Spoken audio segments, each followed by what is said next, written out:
자, 안녕하세요 여러분, 꿀벌 스토리입니다. 10월 5일 오랜만에 우리 애쉬애끼들 일간 간담회를 좀 하려고 합니다.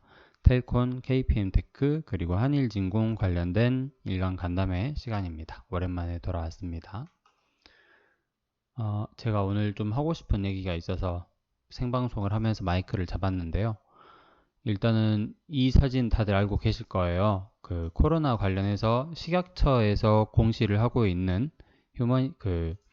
식약처에서 공시를 하고 있는 코로나 치료제 관계사들입니다. 백신 관련해서 임상 승인된 치료제가 11개, 치료제 관련해서 임상 승인된 게 14개 이렇게 있는데요. 보시면은 치료제가 지금 14개 품목이 임상을 진행 중이에요. 우리나라의 크리스탈 지노믹스, 그리고 대웅제약, 제넥신, 셀트리온, 동화약품, 이뮨메드, 녹십자 웰빙, 종근당, 글락소 스미스클라인, 외국 회사죠. 그리고 한국 유나이티드 제약, 텔콘 RF 제약, 한국 화이자 제약, 그리고 신풍제약, 진원 생명과학, 이렇게 14개의 회사들이 임상을 열심히 진행을 하고 있습니다. 다들 아시다시피 오늘 코스닥이 3% 가까이 빠졌습니다. 코스피는 2% 가까이 빠졌고요. 지수는 955포인트라서 작년 3월에 비하면 거의 두 배 정도의 지수를 유지를 하고 있어요. 근데 제 생각에는 작년 하반기 정도에, 작년 여름 이후에 개인 투자들이 주식에 뛰어든 사람들이 상당히 많았죠. 그래서 작년 3월보다 오히려 요즘 같은 이렇게 큰 하락을 기록하고 있는 장세가 아마 많은 개인 투자자분들이 특히나 힘들어할 때인 것 같습니다. 난세에 또 영웅이 등장한다고 하죠. 이럴 때 이제 상승을 하는 아이들이 당연히 시장의 주목을 좀 받게 마련이에요. 그래서 좀 보시면 제가 오늘 좀 궁금해서 검색을 하나씩 해봤어요. 여기에 식약처에서 인증을 한 코로나 관련주들이죠. 일종의 코로나 관련주들이 오늘 어떤 흐름을 좀 보였나 궁금해서 좀 검색을 해봤습니다. 같이 보실게요.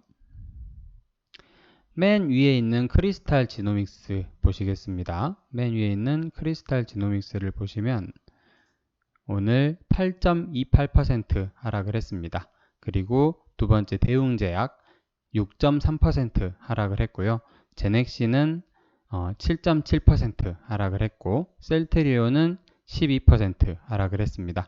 동화약품은 14% 하락을 했고요.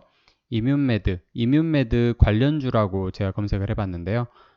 SV 인베스트먼트가 뜨는 것 같더라고요. SV 인베스트.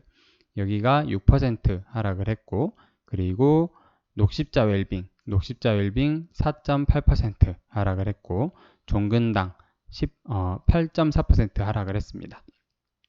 GSK 외국 회사라서 넘기고요.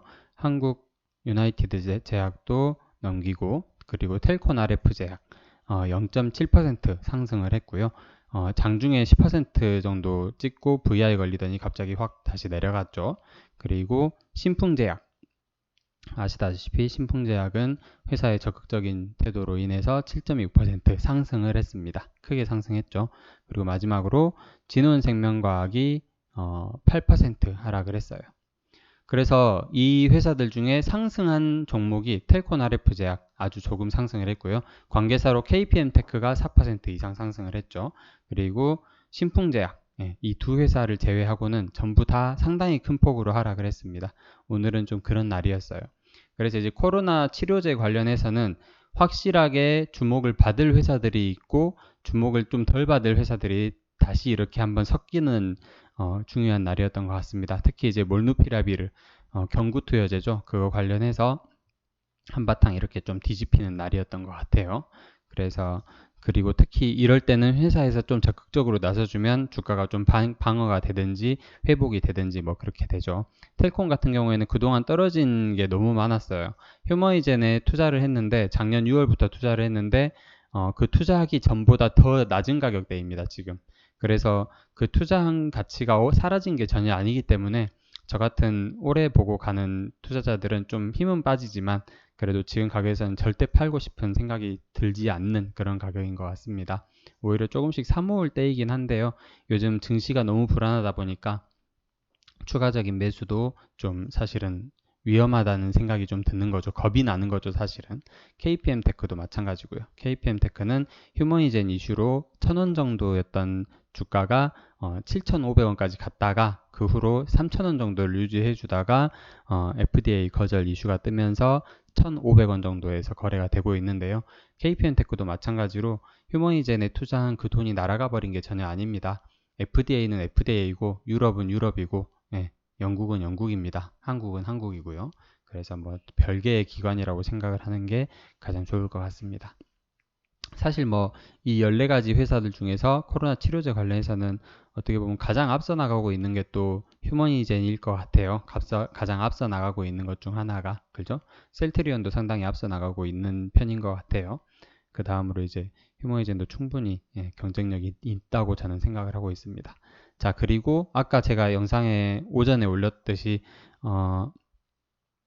그 휴머니젠에서 이번 달에 4개의 컨퍼런스에 참여를 하고요. 그리고 한국 서울대병원에서도 이제 드디어 렌질루마비 우리나라 사람들에 대해서 환자를 모집해서 투여를 할 수 있는 그런 중요한 날이었던 것 같습니다. 오늘은. 오늘 10월 5일 일간 간담회 시간 이렇게 마치도록 할 거고요. 저녁에라도 뭐 좋은 소식이 있으면 또 다시 찾아뵙도록 하겠습니다. 끝까지 들어주셔서 감사드립니다. 화이팅입니다.